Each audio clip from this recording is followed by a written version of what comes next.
नमस्कार दोस्तों आज है 26 जुलाई और 26 जुलाई को हम सब मनाते हैं कारगिल विजय दिवस। दोस्तों, जब हमारे भारत के जवानों ने कारगिल पर विजय पाई थी और दुश्मनों को वहां से खदेड़ दिया था, इसी की याद में हम सब कारगिल विजय दिवस मनाते हैं। दोस्तों, आज़ादी के बाद से ही भारत एवं पाकिस्तान के संबंध ठीक नहीं रहे। तब से पाकिस्तान ने कई बार भारत पर हमले किए हैं और हर बार भारत के जवानों ने पाकिस्तान को मुंह तोड़ जवाब दिया है और आगे भी देता ही रहेगा। इन्हीं हमलों में से एक था कारगिल का हमला या कारगिल का युद्ध। इसमें पाकिस्तान ने भारत के ताज कहे जाने वाले कश्मीर को हथियाने की साजिश की थी और हमारे सैनिकों ने पाकिस्तान की हर कोशिश को नाकाम किया था। तो दोस्तों, इस वीडियो में हम जानने वाले हैं कारगिल युद्ध के बारे में। दोस्तों, आप सभी का बहुत बहुत स्वागत है हमारे चैनल में। मेरा नाम है विनय। तो चलिए शुरू से शुरुआत करते हैं, इस टॉपिक पे बात करते हैं। दोस्तों, इस युद्ध की शुरुआत यहाँ से मानी जाती है कि जब 1998 में परमाणु बम के सफल परीक्षण के बाद भारत एवं पाकिस्तान दोनों एक परमाणु संपन्न देश हो गए थे, तब दोनों ही दो देशों के मध्य युद्ध की स्थिति एक भयानक स्थिति थी।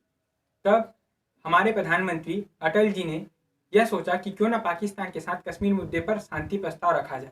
इसके लिए वे दिल्ली से बस से लाहौर गए। पाकिस्तान में उनका भव्य स्वागत किया गया, उन्हें 21 तोपों की सलामी दी गई। वहां उन्होंने एक शांति प्रस्ताव में हस्ताक्षर किया और दोनों देशों ने कहा कि हम कश्मीर मुद्दे को शांति से बैठकर हल करेंगे। लेकिन भारत के प्रधानमंत्री का पाकिस्तान आना, उनका यूं कश्मीर मुद्दे पर शांति प्रस्ताव रखना और उन्हें 21 तोपों की सलामी देना एक आदमी को खल गई थी। वो थे पाकिस्तान के जनरल परवेज मुशर्रफ। उन्होंने यह सोचा कि हमें कैसे भी कश्मीर को हथियाना है और इसके लिए उन्होंने योजना बनाई। दोस्तों, वास्तव में कारगिल कश्मीर का एक जिला है जहां पहाड़ियां हैं और वहां हमेशा बर्फ जमी रहती है। दोस्तों, परवेज मुशर्रफ ने भारत एवं पाकिस्तान के बीच हुए शिमला एग्रीमेंट की फायदा उठाने की सोची। वो जो पहाड़ी क्षेत्र हैं, वहां जब ठंड बढ़ जाती है तो वहां पर हमारे सैनिकों का रहना मुश्किल हो जाता है। ऐसे में 2 जुलाई 1972 को जब इंदिरा गांधी भारत की प्रधानमंत्री थी, तो उन्होंने पाकिस्तान के प्रधानमंत्री के साथ एक एग्रीमेंट किया था, जिसे हम लोग शिमला एग्रीमेंट के नाम से जानते हैं। इस एग्रीमेंट के अनुसार जब उन पहाड़ी क्षेत्रों में ठंड बढ़ जाएगी तो जो भारत के सैनिक है वे भारत की ओर लौट जाएंगे और जो पाकिस्तान के सैनिक है पाकिस्तान की ओर लौट जाएंगे। दोनों देश इस नियमों का पालन करते थे और जब भी सितंबर अक्टूबर के महीनों में उन पहाड़ों में ठंड बढ़ जाती थी तो जो भारत के सैनिक थे वे भारत की ओर लौट जाते थे और जो पाकिस्तान के सैनिक थे वो पाकिस्तान की ओर लौट जाते थे। लेकिन परवेज मुशर्रफ ने ये योजना बनाई कि जब भारत के सैनिक भारत की ओर लौट जाएंगे तब हमारे सैनिक आगे बढ़कर उनके बंकरों पर कब्जा कर लेंगे। दोस्तों, पहाड़ी क्षेत्रों में जो हमारे सैनिक रहने के लिए पहाड़ों को काट कर जो जगह बनाते हैं उसे हम बंकर कहते हैं। और हुआ भी ऐसे ही, जब ठंड के दिनों में हमारे सैनिक भारत की ओर लौट गए तब पाकिस्तान के सैनिक आगे बढ़े और उन्होंने हमारे सारे बंकरों पर कब्जा कर लिया। पाकिस्तान ने वहाँ की छोटी मोटी सारी पहाड़ियों पर कब्जा कर लिया था और उन्होंने अपने इस ऑपरेशन का नाम रखा था अलबद।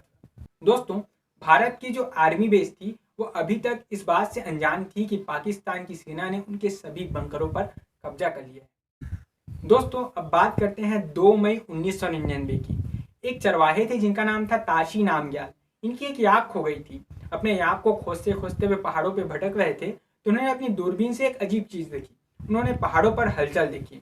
उन्होंने देखा कि कुछ लोग जिनके पास हथियार है वे पहाड़ों को खोद रहे थे और रहने के लिए बंकर बना रहे थे।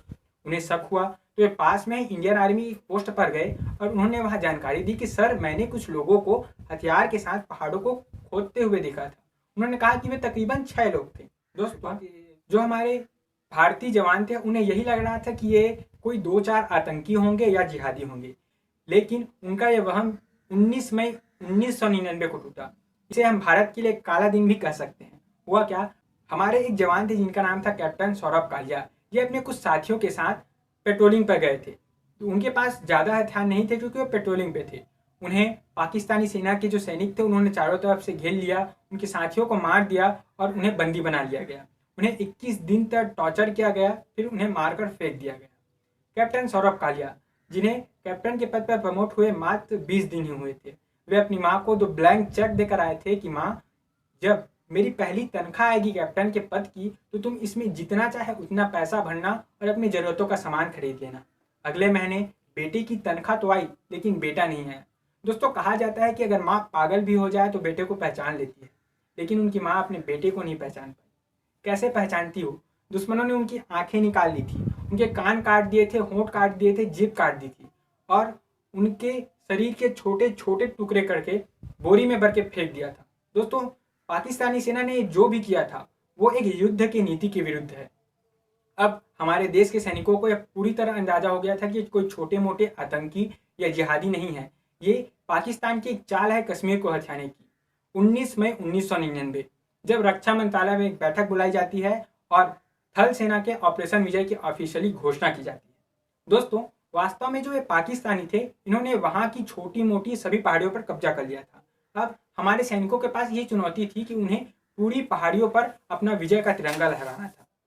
दोस्तों, भारतीय जवानों का मुख्य लक्ष्य था टाइगर हिल पर कब्जा करना, उस पर अपनी पकड़ बनाना, जो वहां की सबसे ऊंची पहाड़ी थी। टाइगर हिल की ऊंचाई लगभग 18,000 फीट थी। अब इसका अंदाजा आप इसी से लगा लीजिए कि हम जो कुतुब मीनार देखते हैं उसकी ऊंचाई महज 250 फीट है, और सोचिए 18,000 फीट की पहाड़ी कितनी ऊंची होगी। तो सर्वप्रथम उन्हें एक छोटी सी पहाड़ी पर कब्जा करना था जिसका नाम था टोलोलिंग। इसकी ऊंचाई महज 16,000 फीट की थी। तो हमारे जो भारतीय जवान थे, उन्होंने एक अंदाजा लगाया कि एक स्वस्थ जवान को इस पहाड़ी पर चढ़ने के लिए तकरीबन 11 घंटे का समय लगेगा। लेकिन हमारे पास एक चुनौती ये थी कि जो दुश्मन था वो ऊंचाई पर था और हम थे नीचे पे। युद्ध की एक नीति के अनुसार यदि आपको किसी पे हमला करना है या दुश्मन पे हमला करना है तो आपके पास दुश्मन से तकरीबन 3 गुना अधिक लोग चाहिए, और यह माना जाता है कि यदि दुश्मन आपसे अधिक ऊंचाई पर हो तो 3 गुना लोगों की संख्या 9 गुना हो जाती है। तो यह हमारे भारतीय जवानों के लिए एक चुनौती थी, और उनके पास एक चुनौती ये थी कि उन्हें पहाड़ों पर चढ़ना था, तो उन्हें वे अधिक वजन नहीं ले जा सकते थे। तो उनके पास 2 ऑप्शन थे, या तो वे खाने का एक पैकेट रखें या तो बंदूक के लिए गोलियां। तो उन्होंने गोलियों को चुना। हमारे भारतीय जवान आगे बढ़ने लगे। उन्होंने रात के अंधेरे का फायदा उठाया। जिस दिन चांद नहीं निकलता था, जिस दिन मौसम साफ नहीं होता था, उस दिन वे पहाड़ों पर चढ़ते थे, क्योंकि दुश्मन हमसे अधिक ऊंचाई पर होने के कारण जब हम इधर से एक गोली चलाते थे उधर से 50 गोलियां आती थी, जिससे हमारे कई जवान शहीद हुए। और आखिरकार हमारे देश के जवानों ने टोलोलिंग पहाड़ी पर विजय का तिरंगा फहरा दिया। दोस्तों, अब हमारे भारतीय जवानों को और कई पहाड़ियों पर कब्जा करना था। इन्हीं में से एक पहाड़ी थी पॉइंट 5140। इसके लिए 2 लोगों को चुना गया और 2 ग्रुप बनाए गए। इसमें से एक थे लेफ्टिनेंट संजीव कुमार जामवाल और कैप्टन विक्रम बत्रा। जी हाँ, आपने कैप्टन विक्रम बत्रा का नाम सुना होगा, जिनका कोड नेम था शेरशाह। इन पर एक मूवी भी आई है शेरशाह। वो मूवी जो कारगिल युद्ध है उसी पर आधारित है। तो इन दोनों ने अपनी जीत का एक विक्ट्री साइन रखा, जो कि ज़्यादातर सैनिक रखते हैं। तो जो संजीव सिंह जामवाल थे, इनका विक्ट्री साइन था ऊ याया, और जो हमारे कैप्टन विक्रम बत्रा था, इनका जो विक्ट्री साइन था वो था दिल मांगे मोर। तो इन्होंने पहाड़ों पर चढ़ना प्रारंभ किया, और हमारे इस मिशन में हमारे कोई भी जवान शहीद नहीं हुआ, और इन्होंने पॉइंट 5140 पर विजय का तिरंगा लहरा दिया, और रेडियो स्टेशनों में ओ आया और दिल मांगे मोर की गूंज उठी। Officer, whoever it was, he said me my code name was Shesha. Hey, company's success की नलवाज ये दिल मांगे मोर। उसके बाद एक और पहाड़ी पर जाने की बात थी, तो ये आगे से सामने आया कि उन्होंने कहा कि सर मैं उस पहाड़ी पर जाऊंगा। ये उस पहाड़ी पर गए, उन्होंने वहां तकरीबन विजय का तिरंगा फहरा ही दिया था और अपने घायल साथी की मदद कर ही रहे थे, तभी दुश्मन ने इन पर पीछे से गोली चलाई और ये गोली सीधा इनके सीने में घुसी और वहीं वे शहीद हुए। दोस्तों, अब हमारे देश के जवानों के आगे सबसे बड़ी मुश्किल थी टाइगर हिल पर कब्जा करना, जो वहाँ की सबसे ऊंची पहाड़ी थी। हमारे देश के जवान 2 ओर से टाइगर हिल पर चढ़ने लगे, एक सामने की ओर से, एक पीछे की ओर से। पीछे की ओर से जो लोग चढ़ रहे थे उनमें से एक थे ग्रेनेडियर योगेंद्र सिंह यादव। योगेंद्र सिंह यादव जो महज 19 साल के थे, वे अपने साथियों के साथ वीरतापूर्वक आगे बढ़ रहे थे।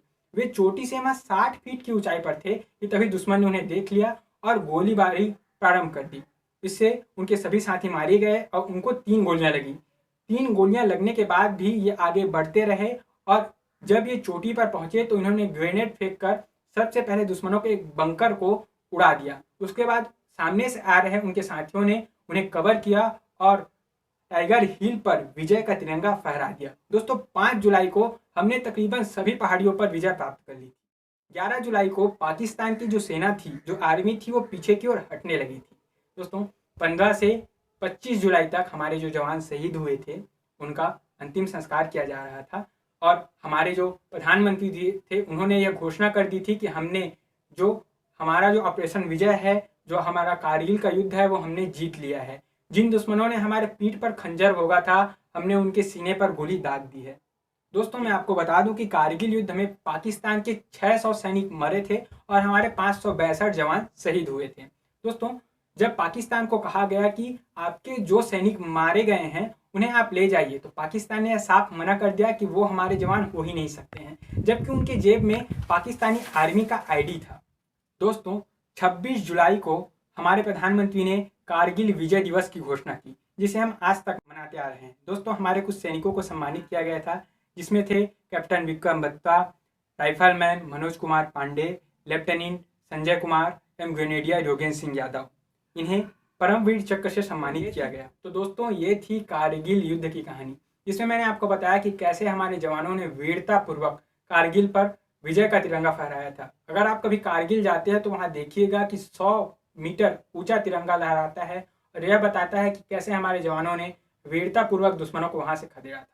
दोस्तों हमें हमारे जवानों को पूर्णतः सम्मान देना चाहिए और उनका सम्मान करना चाहिए। दोस्तों हम पे उनका कर्ज है। जो जवान सीमा पर बैठा देश की रक्षा कर रहा है, उसका कर्ज चुकाने के लिए हम एक ही चीज़ कर सकते हैं, वो है उनको सम्मान देना। दोस्तों एक और चीज़, वर्तमान में हमारा देश हिंदू मुस्लिम के नाम पर लड़ रहा है। मैं एक बात बोलना चाहता हूँ, अगर आप भारत माता का एक हाथ काटे या दूसरा हाथ काटे, दोनों में दर्द भारत माता को ही होगा। मेरे कहने का मतलब यह है कि अगर कोई हिंदू मुस्लिम को मारे या मुस्लिम हिंदू को, जो नुकसान होगा वो हमारे देश को ही होगा। तो ये हिंदू मुस्लिम के नाम पर लड़ना हमें बंद करना होगा। हमें वसुधैव कुटुंबकम के मंत्र को अपनाकर आगे बढ़ना होगा। तो दोस्तों आई होप आपको ये वीडियो अच्छा लगा होगा। तब तक के लिए अपना ख्याल रखें, बड़ों का सम्मान करें, छोटों को प्यार दें और अपने व्यक्तित्व का विकास इस प्रकार करें कि कोई महिला आपके साथ असुरक्षित महसूस ना करें। तब तक के लिए थैंक यू। जय हिंद।